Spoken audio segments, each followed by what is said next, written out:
Hi everyone, Steve here. Welcome to this edition of Monday Morning Musings. I want to talk to you about a common phrase taken from 1 Thessalonians chapter 5 that particularly in charismatic universes or word of faith universes has really been mangled.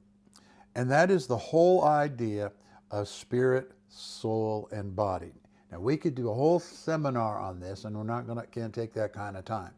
But the line normally goes like this. I am a spirit who has a soul who lives in a body. And it's a hierarchical thing, like the spirit realm is a higher and the other two are optional, and the body is just kind of a temporary annoyance. I'm going to throw off my body at the end. Jesus's body wasn't real, and all kinds of variations of that. You know, Jesus threw off his body and got a new one. That hierarchy idea is Gnostic, because the Gnostics deprecated, played down, were opposed to any significance in the material order. And one of the fundamental tenets of Christianity is that our mortal existence is part of the wonder of our redemption.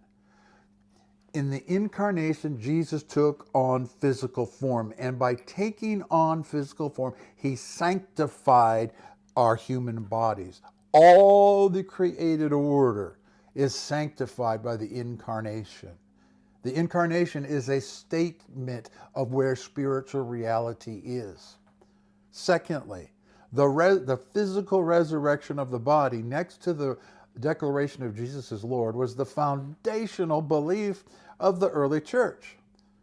And we get into some funky, Gnostic, goofy, charismatic hierarchy of being, undermining the very, or being opposed to the very foundations of the apostolic faith. Don't have time to give it all to you, but in the New Testament, those three terms are virtually interchangeable. And that's why Paul is using them here, and he's using them in a Semitic way of repetition, and the key is holy, W-H-O-L-L-Y.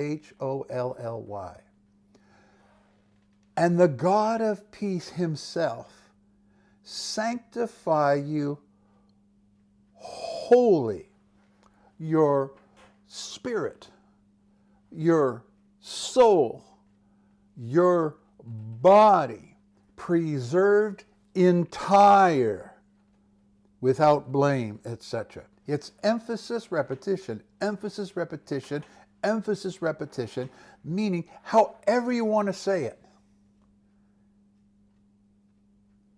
Your whole being. You are not just a spirit who has a temporary body.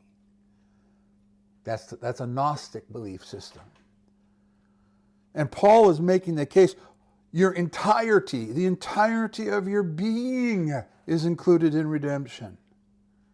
It's not about, he's not making a statement here of a psychological analysis of a human being. You know, we have three parts. We have all that hierarchy stuff.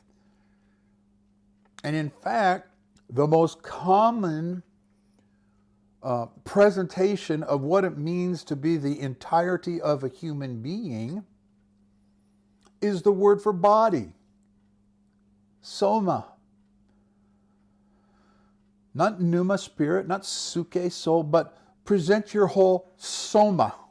He's not just talking about, your physical house, the way they teach it, your temporary flesh tent. So in the New Testament, when it comes to talking about the entirety of what it means to be human, body is actually the most frequently used term. It gets cloudy because Paul is difficult to understand on these terms, particularly with soul and spirit. He uses them very fluidly. He uses them interchangeably. And then you get into, well, what do the Jews believe? And then, well, no, we have better understanding in the New Testament. We just have to relax about some of that stuff. Made man a living soul or a living spirit. And no, that is not what that passage in 1 Thessalonians 5 is all about. Sanctify you wholly, entirely, integrated. Everything that makes you a living entity, everything that makes you a living being is included in redemption. And that passage has nothing to do with a hierarchy of human consciousness.